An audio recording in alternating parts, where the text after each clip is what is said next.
Hi guys, it's Chris. I just was gonna make this video. Um, uh, my head's getting on my nerves. I was just gonna make this video based on talking about something that I feel I should put out there for someone. So we're gonna talk about gatekeeping. If for those that do not know what gatekeeping or a gatekeeper is in the witchcraft community, they are someone who thinks they know more than anyone else does.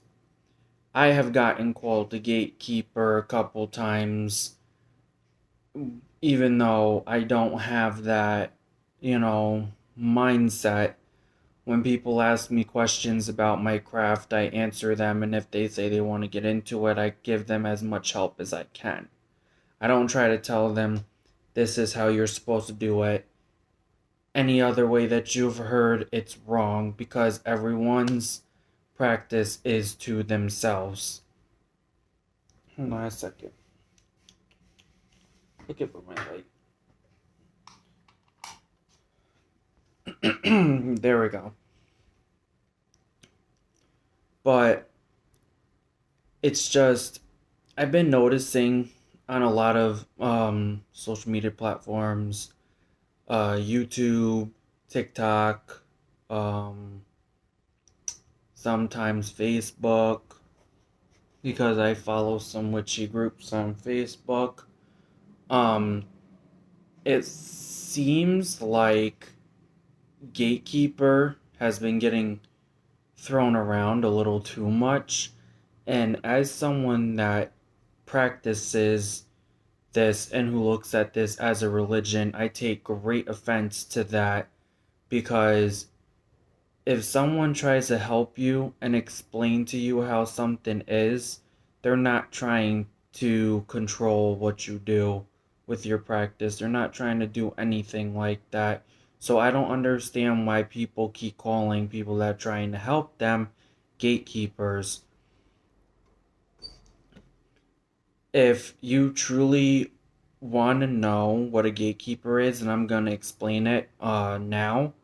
A gatekeeper in the witch community is someone who thinks they know more than anyone else, and they say you need to have a theme, a wand, a bell, candles, all of this, a cauldron, or you can't call yourself a witch. That is basically what a gatekeeper is. They basically say, if you don't have this, this, and this, then you're not a witch, and you need to start saying you are. That is wholeheartedly not true. It has taken me 1, 2, going on 3 years to where I finally have the majority of the stuff that I wanted to get for my practice. And I think the reason why this affects me more is because I was getting told that when I first started my practice that if I didn't have certain things, then I'm not a witch. I need to not call myself that. It's very strange that a lot of people are throwing around this word gatekeeper. Um Even when some people don't know what it means, in all honesty. I will say, in all honesty, I go on YouTube, I watch people that say they practice witchcraft, or go on TikTok and go on witch talk, and then I see all of this stuff with people giving incorrect information, or in some cases I've actually watched a couple people on YouTube that are gatekeepers, even though they don't want to admit that they are. My thing is, you don't have a right to say who's a witch and who isn't a witch.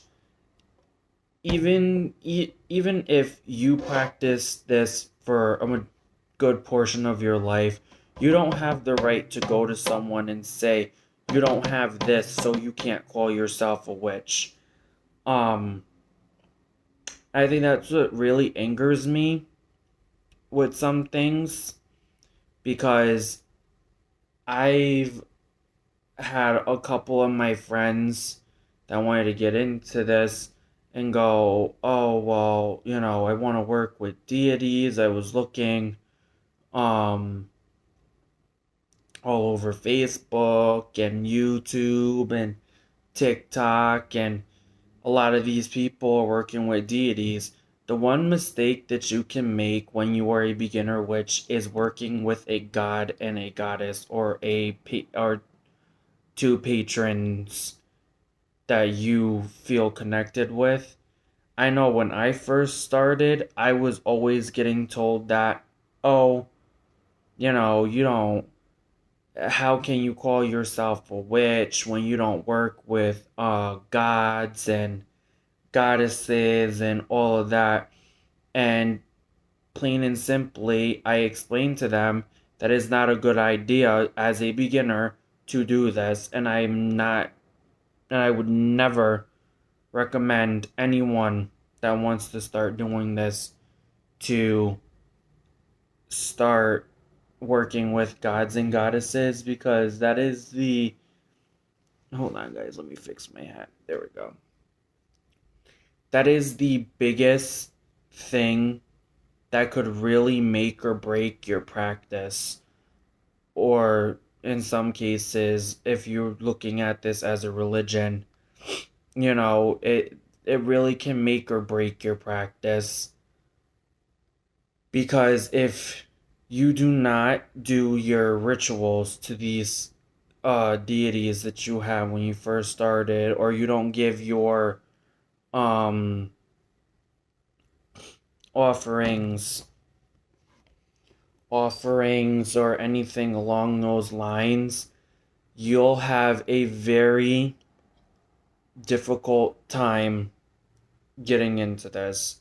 Like I always say, and I have said this in many of my videos on here, my YouTube channel, that if you can't see yourself sitting down for 1, 2, maybe 3 hours doing nothing but research, you shouldn't try to jump into this, because a majority of witchcraft involves research, creating your own spells, doing spells. In my opinion, I would say 100% tell anyone that wants to get into this to try to make your own spells. Don't use other people's, because their energies went into that spell that you're doing, because they're saying, do this spell, this will bring you whatever. It's not gonna work the same, because that spell is connected to the energy of the person that originally created it. What I see myself doing on some occasions is I do look and see what spells I can do that other people do. And then I sit back and I think before I even do it, and I say to myself, why am I gonna do this spell that this person clearly has their energy in? Why am I gonna do that and do an exact copy of it, but my energy is not going to be all there? But again, that's beside the theme for this video. There's a lot of people that have been throwing gatekeeper around, saying, if you don't have this, this, and this, you're not a witch, and it's frustrating for some people, because this and how people do that to other people, that gives a lot of other people that are in the witch community a bad look, or they give any witch community a bad name, and they try to represent, you know, their viewpoints and say, oh, this is person that I heard it from. And in all honesty, there are people out there that will tell you what you need to do and what you don't need to do, what you need, what you don't need. We're human. It's gonna happen regardless.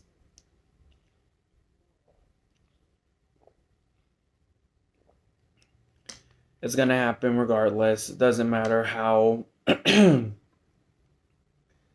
how into it you are. Like, I'm going on 14 years of being a witch because I started when I was 10 and I'm 23 now.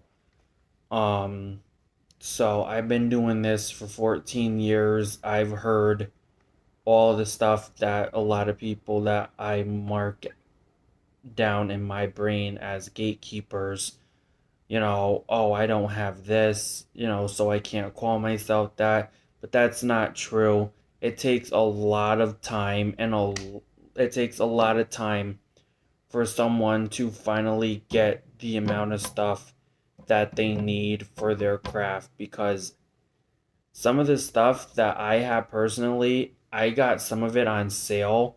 Others I got at dollar stores. My most expensive thing that I have on my altar right now is my cauldron, and that's the last of the stuff that I needed to get for my personal practice. And that was like maybe like 90 to 100 something bucks. So, I mean, a lot of this stuff that we as witches use is expensive. It is very expensive. So it takes time. If it takes you a couple years to get everything, then it takes you a couple years to get everything. If it takes less than a couple years for you to get everything, good. That's fine. You're doing something right. You're saving your money properly. You know,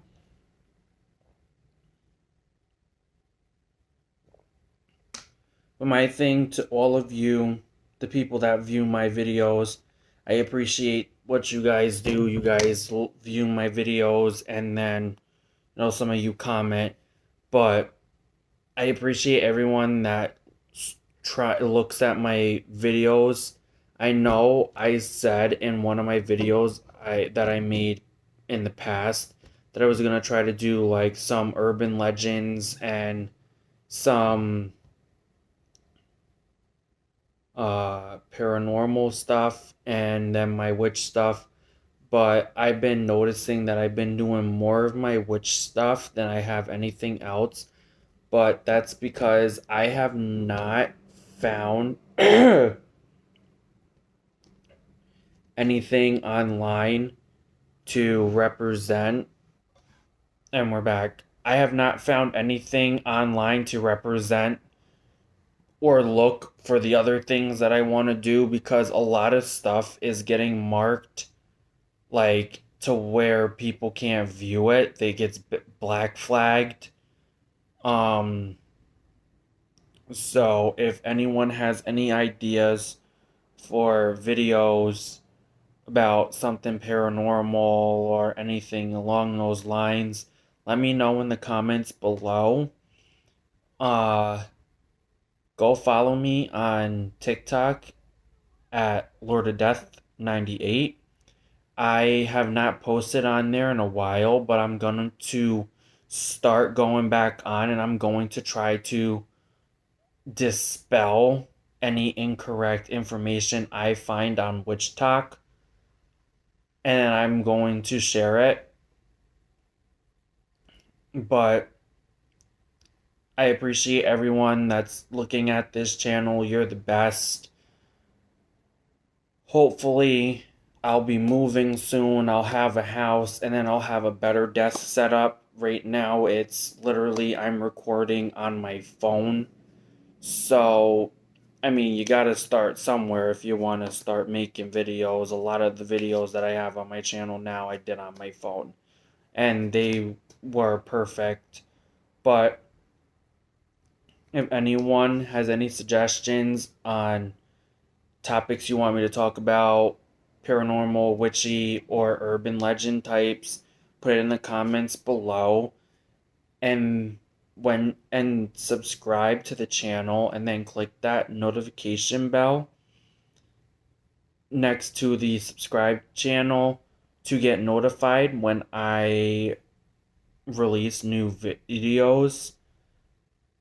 And I mean, like I said, I really appreciate every single one of you for actually taking the time out of your day to watch the videos, to get the information that you want to get. But like I said, like, comment, subscribe, hit the notification bell. If you guys have any topics that you want me to talk about, put it in the comments below. And I will see you all when I make another video. Bye.